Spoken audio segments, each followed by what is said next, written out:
Bom, se outros estados do Brasil o câncer de mama é o que mais mata mulheres, aqui no Amazonas o de colo de útero é o tipo mais frequente. Dados da Fundação de Vigilância em Saúde apontam que em 2016 morreram 250 mulheres, sendo 175 apenas em Manaus. O mais preocupante é que a maioria não teve diagnóstico. Hoje vamos falar sobre esse assunto. Para conversar com a gente recebemos o Dr. André Campana. Bom dia.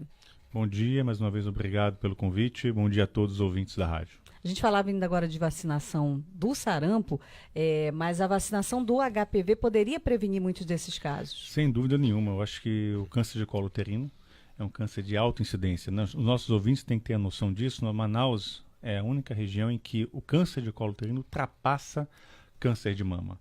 Ou seja, nós temos maior número de incidência, maior número de casos de câncer de colo do que câncer de mama. E o câncer de colo uterino está associado ao HPV, grande, quase 100% deles, e o HPV você tem uma vacina que ajuda a prevenir.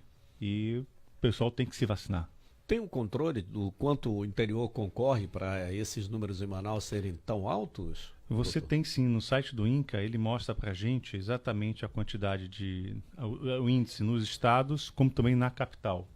Nós temos aí é o caso de Amazonas e Manaus, né? O colo uterino é a terceira linha e o primeiro caso é 840 casos, isso no estado, e tem 640 casos na capital. Mas tem que levar um adendo também que às vezes esses dados podem ser subnotificados, pode ter muito mais casos do que isso. E também muitas vezes o pessoal do interior vem para a capital e é dado como sendo da capital. Então, o que mostra que o estado como um todo tem esse problema, que é uma doença que pode ser um câncer prevenível. Você pode prevenir a existência dele com exames preventivos bem realizados, corretamente coletados, corretamente analisados. Você pode ver lesões pré-câncer e tratar essas lesões pré-câncer. Isso não acontece no câncer de mama, isso não acontece no câncer de próstata. Isso acontece no câncer de colo uterino. Então, essa paciente jovem, tem que ir ao ginecologista após a primeira relação sexual, fazer exames preventivos. A pessoa que for coletar o exame preventivo tem que ser uma pessoa que tenha conhecimento disso. Não adianta botar qualquer pessoa para coletar o exame. Se coletar errado, não adianta, vai dar um falso negativo e a doença pode estar ali presente. Isso aí vai diminuir a chance de cura, diminuir o tempo.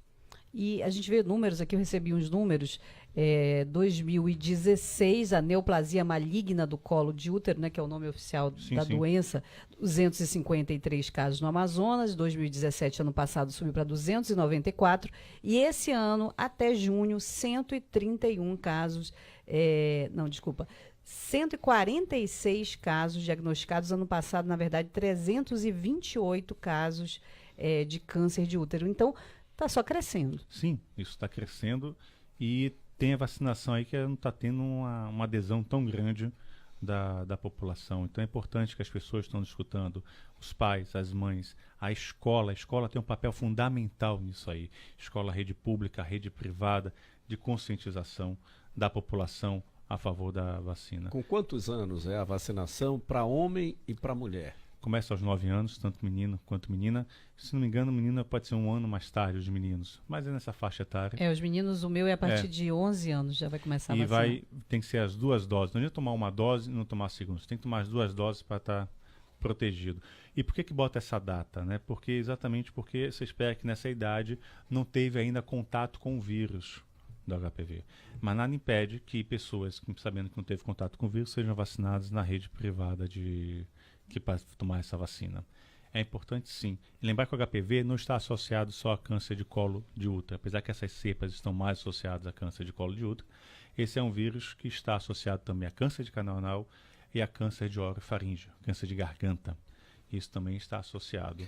Aliás, essa aí tem um dado curioso e é delicado a gente falar, porque envolve muitos aspectos morais, né? Isso aí atrapalha muito a ciência, a informação, mas vamos tentar. Essa coisa do sexo oral, como é que previne? Afinal, para o sexo comum tem o preservativo, né? Você usa lá a camisinha, tem as formas lá de prevenção. E o sexo oral, como é que faz? Faz sexo oral com camisinha, né? Isso você tem que, pessoas que têm essa relação, não conhecem seu parceiro, utilize-se a camisinha, tanto masculina quanto feminina. Não é uma prática usual, não é um gosto que cai na população, mas é uma proteção, né? Que se faz isso. Isso é muito importante, proteger E uma coisa também importante no câncer de colo uterino é você saber os sintomas desse câncer de colo uterino. Era isso que eu ia perguntar. A gente vê muitos pacientes, já fiz muita matéria com pacientes que vêm para aquelas casas de apoio aqui em Manaus, mulheres que vêm já em estado avançadíssimo da doença do interior do estado, até de estados vizinhos aqui ao Amazonas. Como detectar isso cedo, doutor? É importante, primeiro, o estágio inicial, você não tem sinais nem sintomas, não sente nada, porque é uma pequena lesõezinha, lesões pré-câncer. Nem durante a relação. Nem durante a relação. Você vai ver isso como preventivo. À medida que essa doença vai evoluindo, o principal sintoma que as pacientes relatam é sangramento vaginal. Ou sangramento pós-relação sexual, porque no ato da relação sexual, na penetração do pênis na vagina, o pênis toca na lesão e causa um sangramento. Então isso pode ser um alerta, não quer dizer que é câncer de colo uterino, mas isso tem que servir um alerta para a mulher. Você procure o seu ginecologista, fale com ele disso. Você que está no interior, teve esse sintoma de sangramento vaginal, pequena quantidade, vai ao ginecologista. E depois, com a evolução dessa doença, a doença pode aumentar a incidência desse sangramento, né, ficar tendo mais sangramentos, e também outros sintomas, que aí vai desde envolvimento renal, invasão de bexiga, de reto. Mas lembrar que isso é uma doença de mulheres jovens.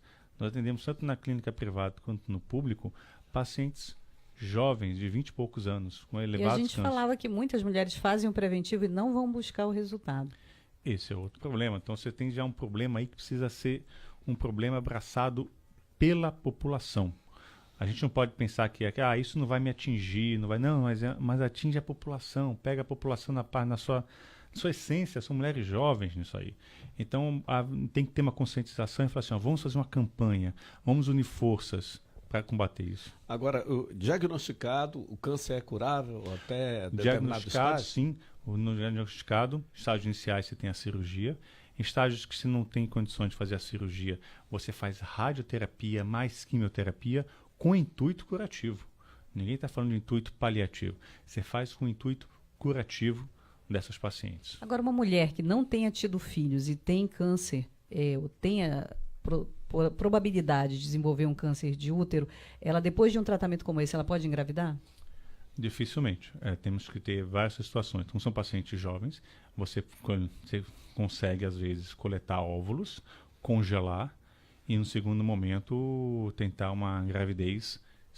Falando no caso de radioterapia, então, se a paciente tirar na cirurgia, você tira o útero da paciente. Esterectomia. Ou então, esterectomia. Então, em alguns casos, se for um tumor inicial, você pode sim fazer um tipo de cirurgia que você mantenha para que a mulher tenha o então, efeito de ela passando gravidez. pela radioterapia, ela não vai poder engravidar mais. Dificilmente, não consegue.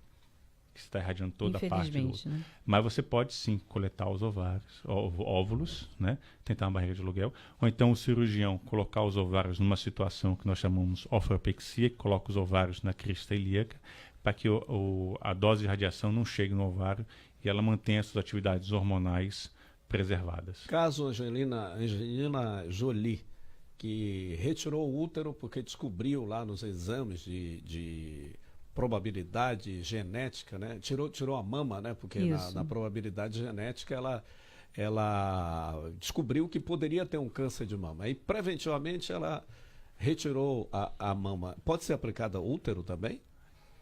Mas se for pensar, no caso da Angelina, ela fez um teste genético, né? DNA. Ela viu a mutação, né, gênica A mãe dela. dela morreu A mãe dela disso. você tem uma história familiar. O câncer de mama está muito associado tem uma porcentagem dos cânceres de mama que está associada a essa parte genética, devido à mutação de um gene.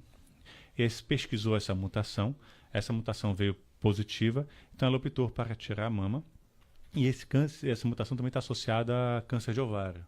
Foi aí que ela optou também, se não estou enganado, acho que foi retirada dos ovários. Mas em mama, com certeza, foi bem divulgado isso. O câncer de colo uterino, você não vai tirar o útero de uma paciente, de uma jovem de 25 anos, 23 anos. O caminho é inverso, você vai evitar que ela tenha essa doença. E essa doença é associada muitas vezes ao HPV, na grande maioria das vezes. Podemos dizer que é um câncer sexualmente transmissível, algumas pessoas até envolvem isso. E a vacinação está aí. Foi uma vacinação que teve presença de pesquisadores brasileiros. Então, até que uma pesquisadora brasileira veio no ano passado no PAN Amazônico. Então, esteve aqui conosco. Então, é uma coisa que nós temos também que conscientizar a população. Muito bem, nós tivemos aqui então a presença do médico radio-oncologista, Dr. André Campana. Obrigado mais uma vez pelas informações. Eu agradeço a oportunidade de poder falar sobre isso e fico um alerta às mães, aos pais, vacinem seus jovens, vacinem suas crianças contra o HPV.